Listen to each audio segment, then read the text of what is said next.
देखो आज के इस वीडियो में हम लोग पढ़ेंगे रिसीप्ट एंड पेमेंट अकाउंट के बारे में। ठीक है, जो पहले क्वेश्चन मैंने बताया था, क्वेश्चन नंबर 1 का ए बताए थे। ठीक है, जो मतलब उसमें बताए थे कि रिसीप्ट एंड पेमेंट अकाउंट बनाने का थ्योरी क्या होता है, कैसे बनाया जाता है। ठीक है, आज फिर हम लोग क्वेश्चन नंबर 1 का भी देखेंगे। ठीक है, इसमें क्या करेंगे कि इसमें भी हमको रिसीप्ट एंड पेमेंट अकाउंट ही बनाना होता है। तो रिसीप्ट एंड पेमेंट करते क्या है, सबसे पहले हमको जितनी भी प्राप्तियां होती है एक साल के अंदर, चाहे वो आयगत प्राप्ति हो चाहे पूंजीगत प्राप्ति हो, सबको डेबिट साइड में यानी कि रिसीप्ट साइड में, और जितनी भी एक साल में हम पेमेंट करते हैं, चाहे वो आयगत पेमेंट हो चाहे पूंजीगत पेमेंट हो, उसको कहा करते हैं पेमेंट साइड में, क्रेडिट साइड में। ठीक है, ये हमारा डेबिट साइड होता है और ये हमारा क्रेडिट साइड होता है। ठीक है, तो चलिए क्वेश्चन देखते हैं। क्वेश्चन 1 का बी क्या कर रहा है। ठीक है, क्वेश्चन पढ़ते हैं। क्वेश्चन दिया हुआ है कि एक हेल्थ क्लब की रोकड़ पुस्तकों से लिए गए निम्न विवरणों द्वारा प्राप्तियों भुगतान खाता तैयार कीजिए। ठीक है, आपको बनाना है रिसीप्ट एंड पेमेंट अकाउंट। दिया है ओपनिंग बैलेंस। ओपनिंग बैलेंस में क्या क्या दिया है, कैश इन हैंड है और कैश एट बैंक है।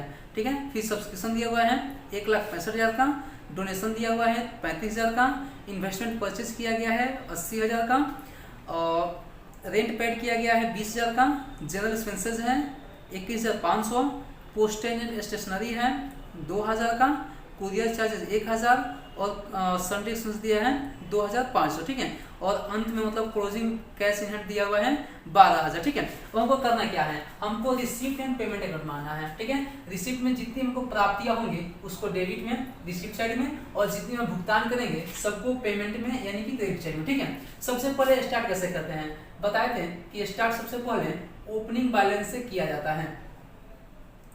जितना हमारे पास ओपनिंग बैलेंस होगा, ठीक है, तो ओपनिंग बैलेंस में क्या है, कैश इन हैंड और कैश एट बैंक। हमारे पास कैश इन हैंड है और कैश एट बैंक है, कितना कितना है, तो कैश इन हैंड है 5,000 और कैश एट बैंक है 25,000। टोटल हमारा 30,000 का बैलेंस है ओपनिंग में। ठीक है, उसके बाद से हमको क्या मिला है उसको डेबिट में, ठीक है, रिसीप्ट साइड में तो क्या मिला है देखते हैं। हमको सब्सक्रिप्शन मिला होगा, ठीक है, और डोनेशन मिला होगा। सब्सक्रिप्शन देखेंगे 2 सब्सक्रिप्शन और 2 डोनेशन। ठीक है, सब्सक्रिप्शन कितना का मिला हमको, 1,65,000 का। ठीक है, तो लिखेंगे 1,65,000। डोनेशन कितना का मिला, तो डोनेशन हमारा मिल गया 35,000 का। कितना का मिला, 35,000। ठीक है, आगे क्या दिया है, आगे दिया है कि हमने विनियोग क्रय किया। जब विनियोग परचेज करेंगे तो विनियोग परचेज करेंगे तो हमारे पास से पैसा जाएगा, यानी कि हम पेमेंट कर रहे हैं। पेमेंट करेंगे तो कहाँ लिखेंगे, क्रेडिट में, पेमेंट साइड में। ठीक है, क्या लिखेंगे, बाई इन्वेस्टमेंट परचेज्ड।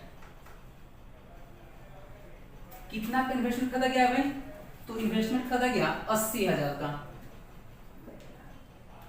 ठीक है, उसके बाद से क्या किया गया है, इन्वेस्टमेंट परचेज करने के बाद रेंट पेमेंट किया गया है, कितना का लिखेंगे, रेंट पेड कितना, 20,000 का। ठीक है, उसके अलावा क्या किया गया है, जनरल एक्सपेंसेस दिया गया है, जनरल एक्सपेंसेस वो कितने का है, तो एक्सपेंसेस है 20,000 का, 21,500 का है,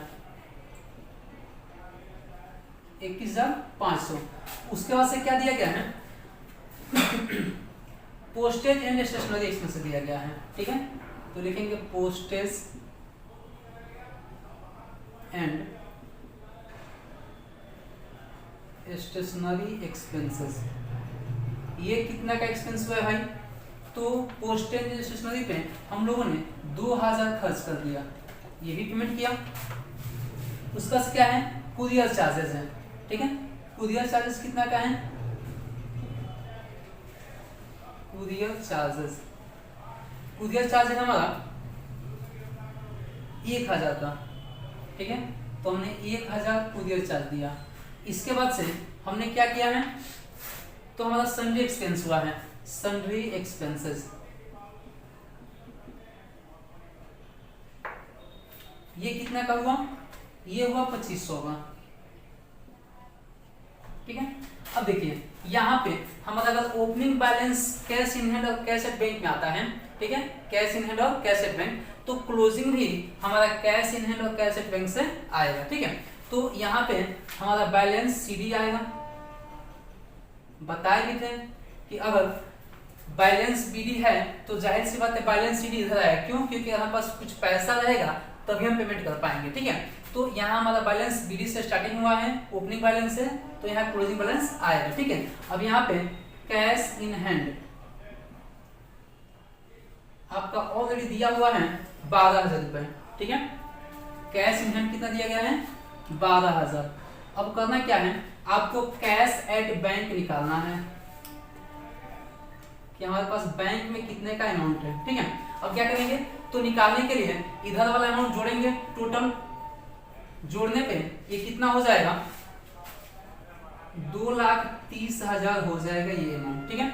सेम अमाउंट हम यहाँ लिखते हैं 2,30,000, ठीक है। इसमें से इन सबको घटाने के बाद जो अमाउंट बचेगा वो हो जाएगा हमारा 1,03,000 रुपए, ठीक है। कितना हो जाएगा, 1,03,000। लेकिन हमको ये नहीं निकालना है, बल्कि हमको कैश एट बैंक निकालना है, क्योंकि कैश इन हैंड दिया हुआ है, तो कैश इन हैंड दिया हुआ है तो हम 1,03,000 में से अगर 12,000 घटा दे cash at bank, sorry cash in hand, तो कैश एट बैंक का अमाउंट निकल जाएगा और वो कितना होगा, 91,000 रुपए, ठीक है। यही आपके आंसर में दिया होगा, कोई दिक्कत, बात समझ आई।